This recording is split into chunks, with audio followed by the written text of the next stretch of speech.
I thought I would take this time to talk a little bit about my, journey, if you want to call it that, of how I ended up in a PhD program. Maybe you're thinking about applying to a PhD program in mathematics, or anywhere for that matter. But obviously, I'm going to have the most to say about the mathematics journey as opposed to something else. Whether or not it's a good idea for you to apply and enter in a PhD program is something that you have to figure out. I mean, you're the only one that's really capable of answering that question. But I can offer you my perspective if you're interested. So I started taking college classes in 2012, and I ended up getting my associate's degree in 2015. And I was at a community college where I got that, so I transferred. I did not go straight into university after high school. I went to community college, got my degree, my associate's degree. I didn't get my 4-year degree. It wasn't a 4-year school. And then in 2015, I transferred. So let's label this AS. And then from 2015 to 2017, I finished up and got my bachelor's degree. So I started out in mathematics when I was getting my bachelor's. And when I transferred, I took 3 classes. I remember I registered. Those classes were complex variables, real variables, and applied mathematics, and then some other fourth thing. And those 3 classes, I think at the time, were way too much for me. I didn't really have the mathematical maturity for those classes at that time. So I bit off more than I could chew. So I dropped those 3 classes and decided to take math proofs a second time. Because the first time I took it was in 2015, and I did it as an independent study. And I did not have the, self-reliance to self-study math proofs and figure out how that worked. And it was very much that case where I had to basically teach myself. But I didn't know it at the time. So I barely skated by in that first class. I got an A in the course, but it wasn't very thorough. So in 2015, I wasn't prepared for those hard math classes, and I dropped them and decided to take math proofs again at the university level. And that's when I went from being an A student in mathematics to basically a D student. You know, I pretty much breezed through all of calculus and differential equations. And then as soon as I took math proofs, it was boom, I was getting C's and D's on stuff, I remember. I don't know if I failed anything, but he let you make up the homework if you did terrible. You know, he would hand it back and he's like, here's your D. You can try and do better next time and get a better score. So I'm grateful that he let me do that. But I worked my butt off, and I eventually did get an A in that class. But I'm pretty sure it was just barely I got an A. And then the next semester, which was spring 2016, I took 2 math classes, and they were both with this one guy.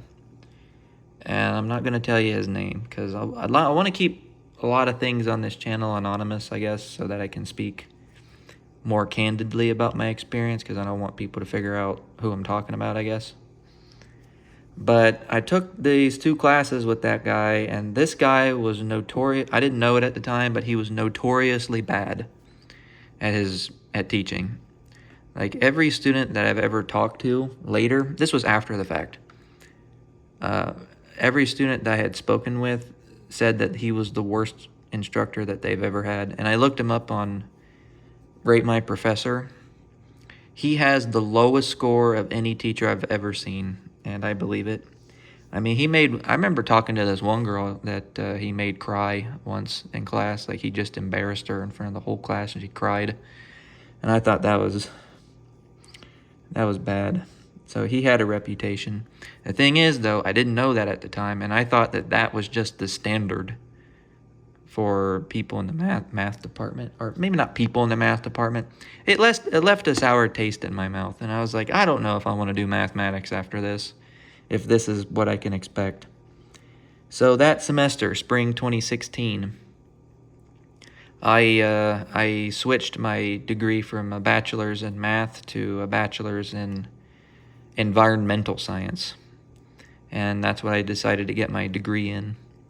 And in 2017, I graduated and I had my bachelor's in EES, in Earth and Environmental Science. I had enough math classes that I got a minor in math because, I mean, it made the most sense because I was only 1 credit shy of a minor in math. So that's what I did. But during this time, I met a guy in my stats course I had to take, and he became my best friend at university. And I asked him once, it was one of those general classes where you get people from all over the university with different, one woman's in like the school of nursing and other persons in biology, and we all kind of convene in this one stats course. So I asked him what his major was, and he said that he was studying mathematics. And I was like, oh, no kidding, I used to be mathematics. But, I would say that there was a little bit of jealousy that he was able to do those hard math classes, and I felt like I gave up. And then when I graduated and I finished, and I had an internship this year, 2017, right before I graduated, and I didn't really like the internship. It kind of didn't really sit well with me, I guess. It wasn't, I didn't think it was the career path that I wanted to go on. So when I graduated and I was thinking about getting my master's degree, because I knew I was going to go to graduate school, that was a given. It's just, what was I going to get my degree in? And I was thinking about it, and I was like, do I stay in EES or do I try mathematics again? And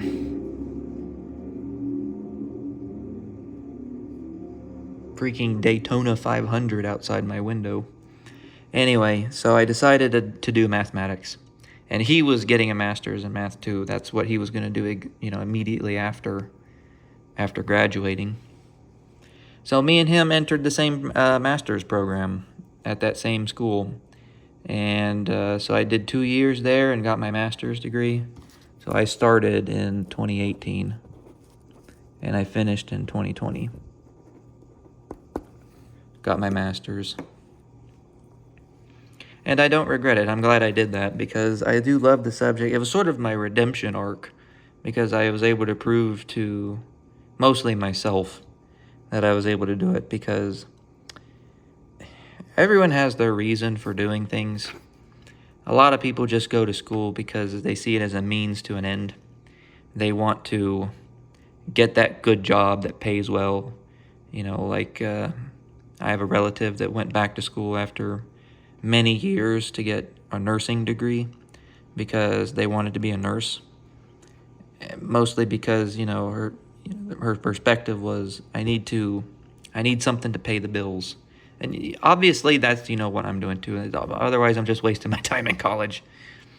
But you kind of choose the mathematics life because you just enjoy the subject. You have to enjoy the subject or else it's just going to eat you alive. So if you're thinking about entering a master's or a PhD program in mathematics, make sure that you truly love the subject. Don't enter a program because, your best friend did. I'm not saying that's what I did, but it was a factor because, he was there as someone that could help me if I got stuck. It's a good thing. It shouldn't be the only reason that you're getting a master's, I guess is my point. But for me, it was important that I did that. And then in 2020, I finished writing my thesis, and COVID happened, and I remember I had to defend my thesis virtually. That was fun. And then when I graduated, the whole country was freaking shut down. So I couldn't really get a job. No one was hiring at the time. And I ended up trying to find other ways to pay the bills. I ended up becoming an instructor. at a community college, like adjunct instructor teaching mathematics. I didn't really do much. I didn't get paid much that year. But the next year in 2021, I started my PhD program, and that's currently what I'm working on now. So when will this end? I've told myself that there's some people in the PhD program that I've met that have been here for 7 years. And to me, that's way too long. I do not want to be here for 7 years because basically I've been in college since 2012. That was 11 years ago almost, because I started in fall. So I really don't want to be here any longer than I have to. My goal was to get this PhD done in 3 years, and we're finishing up on the second year, and I haven't really started research. So hopefully I'll get the qualifying exam done and over with in August this year. And then ideally in the next 2 years, I'll figure out what my project is and get the whole dang thing written, in 2 more years. I don't really drag my feet anymore, not like I used to up here because I was a young kid. But here, I'm still a young guy, but I'm definitely much more mature and hardworking because of this master's program. When you enter a graduate program, you get that laziness beat out of you, and your whole perspective on life. I think if the master's program doesn't change you fundamentally of who you are, then you didn't do it right, I don't think. How could it not? There's so much responsibility when you go into a graduate program that you mature pretty quickly. Or at least that was the effect that it had on me. So anyway, that is basically my backstory. I like to tell people this part about giving up on math and then deciding to go back into it, because sometimes, that's going to happen. You could be that straight A student, then boom, overnight you turn into a D student. And it's not because you're lazy, it's just because you're struggling and you don't know what to do. And no one's there to help you, because after some point, your parents can't help you with math anymore because it's above them. You don't have as much access to instructors, and they're not willing to help you as much. You can try Stack Exchange and then get called terrible things because you're asking for help. It's like they don't want to help you with your homework. It's like, oh, what am I supposed to do? I'm trying my butt off, and I'm not making any progress. So it's just how much can your spirit endure in order to get to the end here. So I hope this story helped you in some way. Just make sure that you know what you're doing if you're applying to a program, a graduate program, and that because it is a commitment, and there's not really, yes, you can always change your mind, but you shouldn't really. It's such a big commitment. Look, there's 10 years on this sheet of paper that I've committed. So make sure that you spend 10 years of your life doing something that you know will matter, at least in the end. Because I told myself if I died the day after the PhD was over, would it have been worth it? And for me, it would be. I basically had 3 dreams in life, 3 dreams. And 2 of them are kind of unattainable, really. Yes, they are possible, and there's a small piece of me that believes I can do it. Okay, I guess I'll list them here. So what were my 3 dreams as a kid? Dream number 1, astronaut. I wanted to go to space. Maybe it can still happen if Elon Musk can get that spaceship thing working and whatever. I don't know. Then maybe I can go to space. But then the second one was president. I wanted to be president of the United States. But those 2 are highly improbable. But the third one was get a PhD, become a doctor, because there's no doctors in my family, and I wanted to be the first one. And if I was going to get a PhD, it would have been in mathematics, because to me it was the subject that mattered the most. It was the most I thought it was like the most difficult because I like understanding difficult, challenging things and pushing myself, I guess. I guess physics is the only one that kind of, in my opinion, competes with mathematics. But physics didn't speak to me as much as what did I just say? Physics didn't speak to me as much as mathematics did.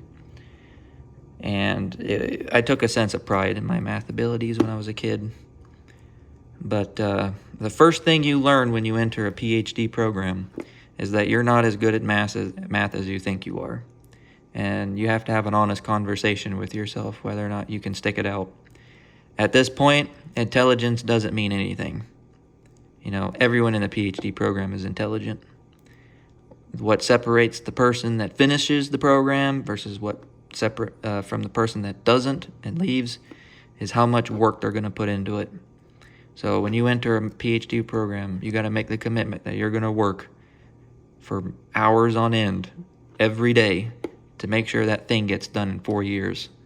And there's really no exceptions to it. Don't remove all the distractions from your life because it's going to consume you, and you got to commit. And that's what I did. So hopefully this thing plays out. If not, I'll go into finance and get a good job. We'll see what happens. But anyway, let me know what your thoughts are. Let me know if you're thinking about going into a PhD program, and I'll see you in a new video.